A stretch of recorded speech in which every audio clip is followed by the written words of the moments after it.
Hello, and thank you for joining me on today's video blog. I'm Steven Pilkington with the Path Home team, and today we're going to discuss how do you come to an accurate valuation on your property, and what are some tools that you can use to do that. So when it comes to getting an accurate value on your home or your property, if it's an investment property, there's a handful of different tools that people can use and methods to go about doing that. And each one of them has an advantage, and each one of them potentially has a disadvantage. So let's just start off. So number one, the easiest way that most folks look at valuing their home is through one of the many different automated tools. Zillow is one that people use a lot. There's other automated online tools. We use a tool called Fellow, which we find to be a much more accurate tool for doing an automated valuation. We as realtors also have some other automated valuation tools that we can send you. What that does is those automated tools are just taking information in the area. Sometimes that's information in the neighborhood, sometimes that's the zip code, and then they're combining what's the price per square foot for a similar size home with similar age.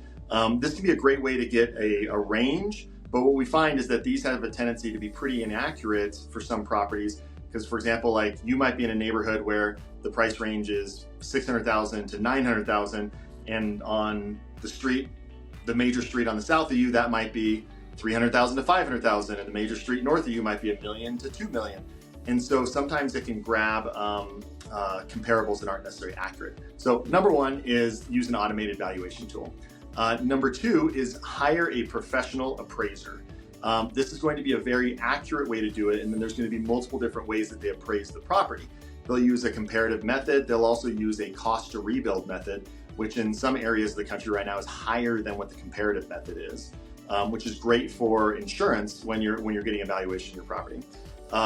The challenge with this is that most appraisals are going to run you anywhere from $750 on the low side to, if depending on what the building is, that might be a $2,000, $3,000, $4,000 appraisal.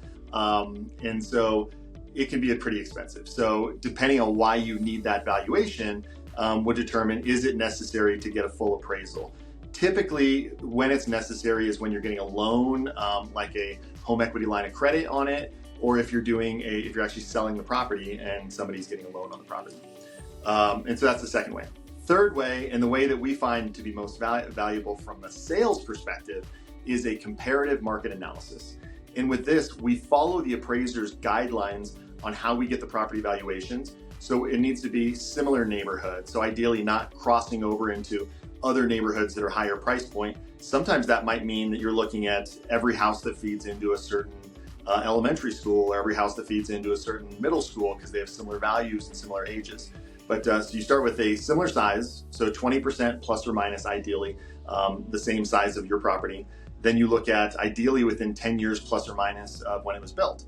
I live in a 1974 home, so that means I could go down to 1964 and up to 1984. Yet what I find is I could probably even go a little bit older, but if I start getting into the 90s, going newer, then that's not going to be very accurate because the actual style of the property's changed. And so we look at the date of it, and then we look at some of the build construction quality, and then we get down to, so for example, build construction quality, that might mean, is it brick? Is it vinyl siding? Is it stucco? Are there things that can potentially increase that value? And then we start looking at the individual details of what's the condition of the kitchen, the bathrooms, the flooring, the windows, the roof. We can have two homes that have the same square footage, but one of them has 15-foot vaulted ceilings in half the home, and that's going to be more valuable than another home that has lower ceilings, and even though it's the same square footage.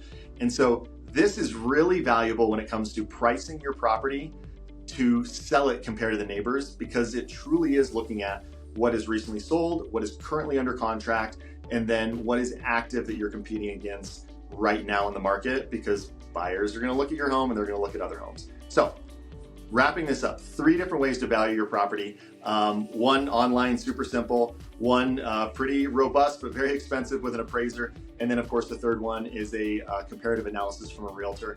If you're interested in getting a comparative analysis, even if it's just for kicks, let us know. We're happy to go through that process for you and create a fantastic valuation for you. I hope you've gotten some value out of today's video blog. If you did, please comment. If you did, please comment and let us know a topic that would be more interesting to you. And until the next video blog, stay safe, stay healthy, and I look forward to seeing you on the next video blog.